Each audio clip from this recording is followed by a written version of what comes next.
utterly blown out in a way that we've seen only during the early stages of crisis periods. Now, we aren't to a crisis yet, but everything is starting to line up in these various ways. Credit spreads is a big one.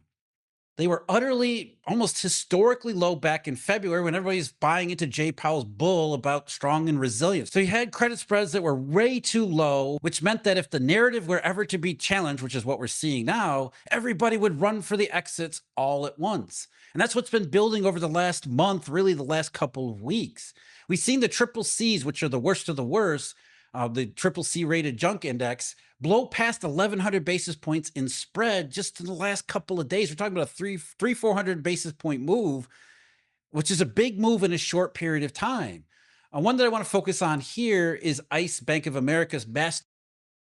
That's the idea there. So the credit spreads are also a sign of the availability of credit funding within the markets. And the wider the spread is, the more volatile it is, and the more it's an indication that there's distrust within the system. So this 11% difference is saying, no, no, you're going to have to pay up a lot more interest for me to risk taking on your debt, and That's you right. get these right credit spreads, which is like horrible for the systems who are depending on this, steady credit spreads where it allows them to fund different types of operations. Yeah. But what have you been seeing as far as Well, spreads are concerned? it's fair to point out here that spread is obviously much smaller on the AA rated bonds, corporate bonds, rather than Right. the triple C that he's looking at there. So right now I'm looking at a 2% spread, but even still, this massive increase, or really kind of sharp turnaround or mean reversion that we're seeing in Treasury yields relative to the corporate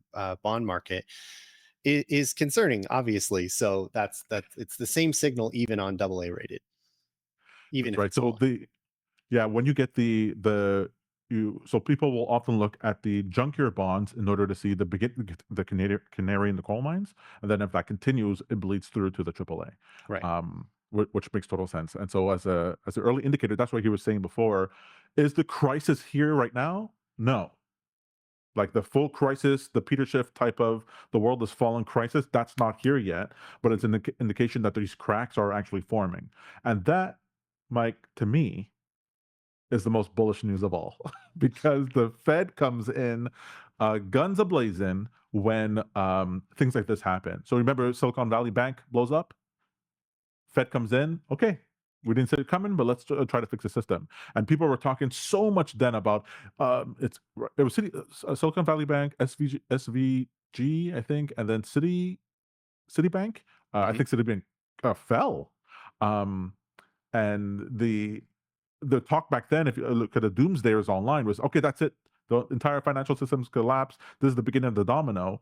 But since 2009, we know the formula. Fed comes in, prints money, does what it needs to do in order to save the system. And so that's why I don't. I mean, we had all-time highs after that. I don't know why people keep forgetting. We got all-time highs after that. We had all-time highs after 2020. Had all-time highs after the vault again, and we have all-time highs after all of them. So that's why I'm still expecting like a massive rebound. Let Seven Sigma Trump keep talking, and we're gonna get S&P back and Nasdaq back to all-time highs. Well, that could be Um, pretty interesting. One thing I keep trying to look to is the futures market around their probabilities for Fed fund rates changing. I think there was some talk in Twitter that there may be an emergency meeting from the Fed. It doesn't seem like there's any sign of that officially yet.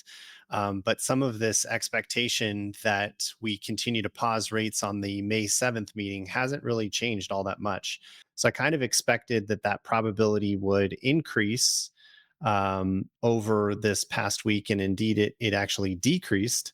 That probability went down to about 55%, but then completely turned around back again. So it looks like the futures market is confident with about an 80% probability that we're going to pause rates at the next meeting on May 7th. And then it seems like that expectation to either continue or to cut rates by 25 basis points went up to about 63%. So really interesting to see how quickly the futures market respond to this event as well.